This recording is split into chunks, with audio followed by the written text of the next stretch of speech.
नमस्कार मित्रों, स्वागत है आप सभी का हमारे YouTube चैनल संस्कृत लोक में। मित्रों, आज हम आपके सामने लेकर आए हैं शिवराज विजय।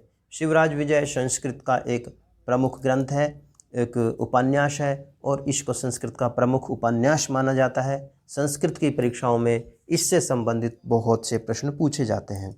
तो आइए मित्रों, अभी शुरू करते हैं शिवराज विजय। सबसे पहले हम इसका लेखक आदि के बारे में देखते हैं।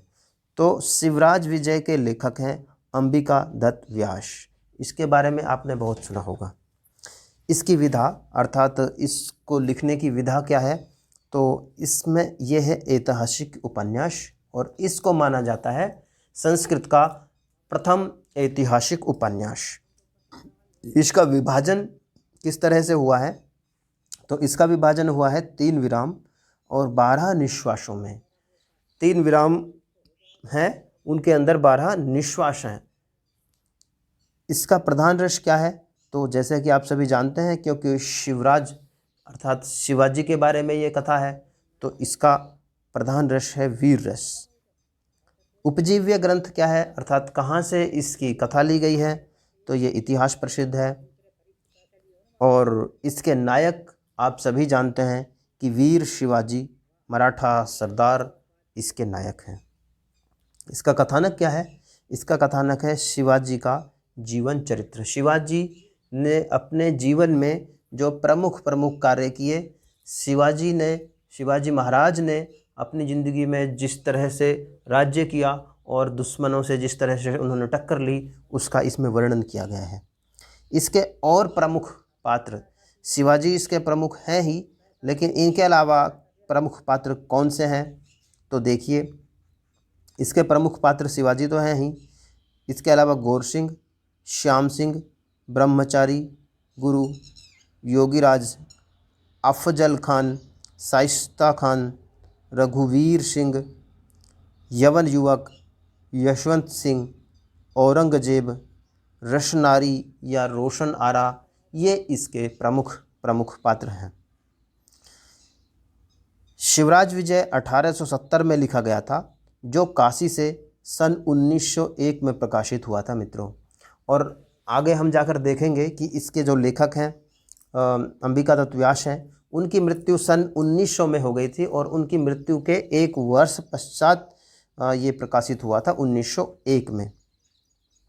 संस्कृत वाङ्मय का प्रथम ऐतिहासिक उपन्यास शिवराज विजय ही है। इसी को संस्कृत उपन्यास का संस्कृत साहित्य का प्रथम उपन्यास माना जाता है। शिवराज विजय की संपूर्ण कथा 3 विरामों और 12 निश्वासों में विभक्त है। पीछे भी हम इसको देख चुके हैं कि इसकी कथा को जो है 3 विरामों में और 12 निश्वासों में विभक्त किया गया है। शिवराज विजय में 2 समानांतर धाराएं स्वतंत्र रूप से प्रवाहित होती हैं, जिनमें से एक के नायक हैं शिवाजी तो दूसरी के नायक हैं रघुवीर सिंह। इस तरह से शिवराज विजय में 2 धाराएं या कह सकते हैं कि 2 कहानियां साथ साथ में चलती हैं। शिवराज विजय वीर रस प्रधान काव्य है। विरोधाभास व्यास जी का प्रिय अलंकार है और इस काव्य में भी उन्होंने, इस उपन्यास में भी उन्होंने विरोधाभास अलंकार का अनेक बार प्रयोग किया है। शिवराज विजय की अगर रीति को यदि देखा जाए, तो शिवराज विजय में पांचाली रीति का प्रयोग हुआ है। शिवराज विजय में मुगल कालीन समाज का सुंदर चित्रण व्यास जी ने किया है। अंबिका दत्त व्यास जो इसके लेखक हैं, उन्होंने उस समय का जो समाज था, मुगल कालीन समाज था, उसका इसमें काफ़ी अच्छी तरह से वर्णन किया है। तो ये तो था शिवराज विजय के बारे में प्रमुख जो तथ्य हैं। आइए अंबिका दत्त व्यास जी के बारे में भी कुछ हम तथ्य जान लेते हैं, क्योंकि उससे संबंधित भी बहुत सारे प्रश्न आजकल की परीक्षाओं में पूछे जा रहे हैं। मित्रों, ये संस्कृत का चैनल संस्कृत लोक आपके लिए इसी तरह के वीडियो लेकर आता रहता है। यदि आप संस्कृत के छात्र हैं तो आप इसको सब्सक्राइब कर लें और इस वीडियो को कर दें लाइक। तो आइए अंबिका दत्त व्यास, क्षम्यता मित्रों, तो आइए अंबिका दत्त व्यास जी का भी परिचय प्राप्त कर लेते हैं। अंबिका दत्त व्यास जी का जन्म सन 1858 ईस्वी में हुआ था। और वहीं इनकी मृत्यु सन 1900 में हो गई थी। इसके बारे में हम पहले भी चर्चा कर चुके हैं। इनका जन्म स्थान यदि पूछा जाए तो राजस्थान के जयपुर में ग्राम है रावत जी का दूल्हा, और उस ग्राम में मोहल्ला सिलावटी में इनका जन्म हुआ था। इनके पितामह अर्थात दादा थे पंडित राजाराम, इनके पिता थे दुर्गादत्त, इनके दादा क्षम्यता मित्रों, दादा नहीं, इनके चाचा थे, उनका नाम था देवी दत्त। इनके पुत्र का नाम है पंडित राधा कुमार व्यास, और इनका गोत्र है पाराशर गोत्रीय यजुर्वेदीय ब्राह्मण हैं। ये कर्मस्थली इनकी काशी में इन्होंने अध्ययन अध्यापन किया है, अर्थात काशी ही इनकी कर्मस्थली रही है। इन्होंने कुल कितनी रचनाएं लिखी हैं, तो इन्होंने कुल 78 रचनाएं लिखी हैं।